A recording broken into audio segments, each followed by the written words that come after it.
And we're back in the hospital again with these slides. This is a little girl who's in the pediatric ICU. And what you're looking at, again, is a near-death injury of a little 5-year-old girl who was in a very serious car accident with her father. He landed in the hospital with some very bad fractures. He fractured his femur. That's that big bone of our leg. So he had fractured all his hip and pelvic bones. Obviously, he couldn't walk. And I prayed for him, and he began to walk. But the biggest concern for the family was the little girl. She was in very bad shape. She was in coma. You're looking at a little child who's in a coma here, who's in the pediatric ICU. She had such a serious brain injury that they had to drill a burr hole into her skull just to relieve pressure on the skull. You can see she's in a neck brace. She had fractured her elbow. She had broken her jaw. And she was asleep. She just was in a coma. And she wasn't coming out of the coma, and they were really worried about her.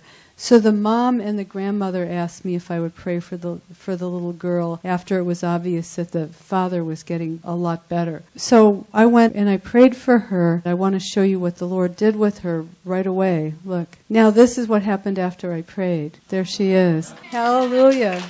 So isn't that beautiful? Look at that. Isn't that just a precious, beautiful picture in the Lord? And He did such a beautiful healing of her. Took her right out of coma, and there was no sign of any brain damage at all, and she was walking and up. She's a precious little girl. They discharged her about a month earlier than was planned. Here's another picture of her with her father, and then the next picture is a picture of her with her grandmother. I had actually lost contact with the family for a little bit and was really sad about that. We kind of lost contact with each other. They didn't know how to contact me, and I didn't know how to contact them. I was at a church, another church in San Jose called Cathedral of Faith. I was there this year. They asked me they have 4 services, so I was there doing the Saturday and 3 Sunday services.